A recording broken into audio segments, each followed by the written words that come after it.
Bonjour à tous, bienvenue sur Mathessa, ma chaîne de maths pour dédramatiser. Au programme aujourd'hui une leçon pour les élèves de terminale, qu'ils soient en terminale spécialité ou bien en maths complémentaires. Primitive, une, la, les. Alors vous avez certainement déjà vu les vidéos qui traitent des primitives, qu'elles soient de fonctions usuelles ou bien de fonctions composées. Si ce n'est pas le cas, vous irez évidemment voir ces vidéos. On va s'intéresser finalement nous ici à l'article qui est dans la question. Est-ce qu'on vous demande de trouver une primitive? Est-ce qu'on vous demande de trouver la primitive? Ou est-ce qu'on vous demande de trouver les primitives? Et vous verrez naturellement qu'en fonction de l'article, eh bien, les réponses ne seront pas les mêmes. Alors un petit rappel de vocabulaire pour vous. Je vous rappelle que pour moi, dériver c'est descendre et intégrer c'est monter. Si je prends un exemple très simple, je prends la fonction carré, donc qui a x associe x carré. Eh bien lorsque je dérive x carré, je descends d'un degré et donc je vais avoir x avec un coefficient multiplicateur qui est 2. Donc une dérivée, la dérivée de x carré c'est 2x. Tandis que si j'intègre x carré, eh bien je vais monter cette fois-ci. Et donc une primitive de x carré va donc être x3 avec un coefficient multiplicateur de 1 tiers. C'est pour ça qu'une primitive de x carré, c'est x3 sur 3. Alors pour comprendre comment ça fonctionne, on va évidemment travailler d'abord sur un exemple. Et puis comme d'habitude, à la fin de la vidéo, vous mettrez en pause et puis vous essayerez de faire les exercices que je vous ai préparés sur la partie droite pour voir si vous avez bien tout intégré. C'est un petit peu le thème du chapitre. Alors, allons-y. Une primitive donc de cette fonction. Cette fonction est donc ici définie sur grand R. On va donc l'intégrer terme à terme, trouver une primitive de cette fonction terme à terme. Donc primitive de 3x carré, c'est donc x cube. Primitive de e de x, c'est e de x. Et primitive de moins 5, c'est moins 5x. En général, lorsqu'on demande une primitive, les élèves s'arrêtent ici. En fait, sans le savoir, ils mettent une constante nulle. Mais vous pouvez mettre n'importe laquelle des constantes qui vous fait plaisir, parce que quand vous allez dériver cette constante, eh bien vous allez trouver 0 ici derrière. Je peux mettre n'importe quel nombre, je peux mettre 0, je peux mettre 10, je peux mettre par exemple, allez, plus 66.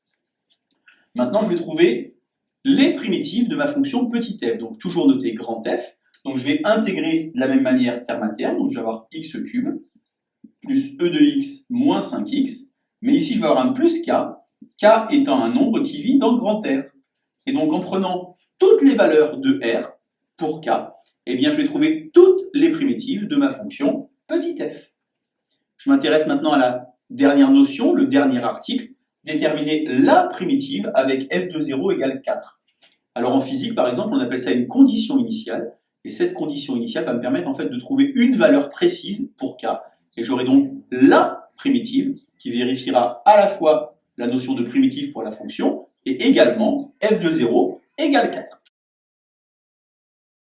Je vais donc naturellement remplacer ici par 0, j'ai donc 0 au cube, e de 0 ça fait 1, moins 5 fois 0 plus k égale 4, j'obtiens donc k égale 3. Et je vais donc écrire la primitive x cube plus e de x moins 5x plus 3. Vous remarquez que je ne mets pas plus k, puisqu'en fait ici le k finalement vaut 3. Et j'ai trouvé la primitive de la fonction petit f avec la condition initiale f de 0 égale 4. On va maintenant vérifier que vous avez vraiment tout bien compris. Vous allez mettre en pause la vidéo et tenter de trouver les primitives, la primitive, une primitive, des fonctions qui sont proposées sur la partie droite du tableau. Alors premier exemple, donc on va intégrer terme à terme, déterminer une primitive, donc vous avez compris j'espère que normalement on ne met rien au bout, mais on peut mettre n'importe quel nombre, celui qui va vous faire plaisir. Donc intégrons terme à terme, primitive de 5x carré au-dessus de x carré, donc x3 sur 3, on va donc avoir 5 tiers de x3, plus 3 sur racine de x, alors une primitive de 1 sur racine de x, c'est 2 racines de x, et puisqu'il y a 3 qui est une constante multiplicative, 3 fois 2, 6 racines de x.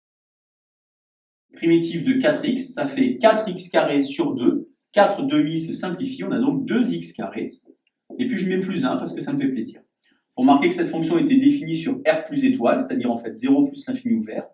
Naturellement, puisqu'il y avait une racine carrée, on ne pouvait pas avoir de nombre négatif, et puisque cette racine carrée était au dénominateur, le nombre ne pouvait pas non plus être nul.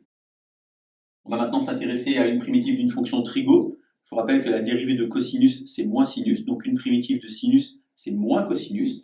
Je vais donc avoir ici moins 5 cosinus x, moins 3x, et puis cette fois-ci je mets rien parce que je pense que vous avez compris, ça fait déjà 2 fois que je le fais. J'ai rajouté ici une fois 66, une fois 1, et bien là je vais mettre 0.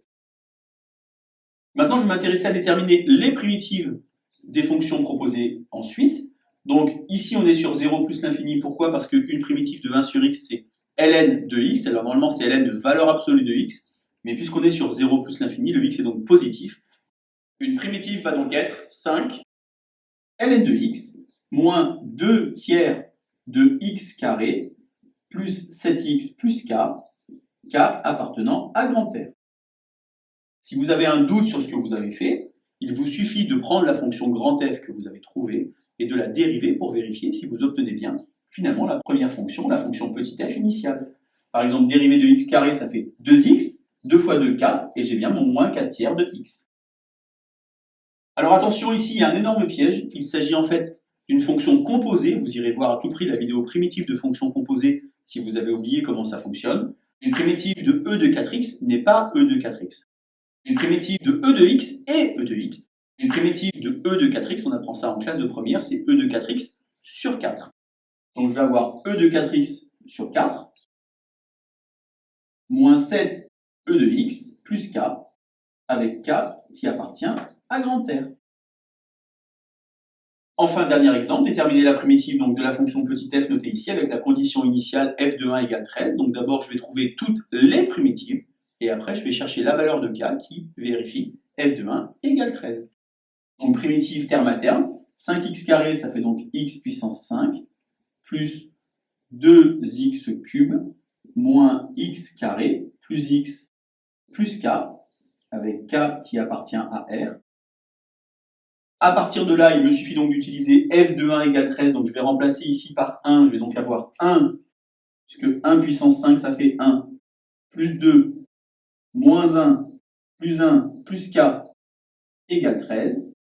Donc ici, les deux 1 se simplifient, 1 et 2, 3, donc j'ai k égale 10. Et donc je trouve la primitive, x puissance 5, plus 2x cube, moins x carré, plus x, plus 10. Vous remarquez naturellement qu'au bout, je n'ai pas écrit plus k, puisque justement j'ai trouvé la valeur de k avec f de 1 égale 13. Donc vous voyez, primitive unalée, c'est très simple. Il faut bien lire la question pour donner la bonne réponse. Allez, à vous de jouer. Bonne journée sur Mathessa. À bientôt.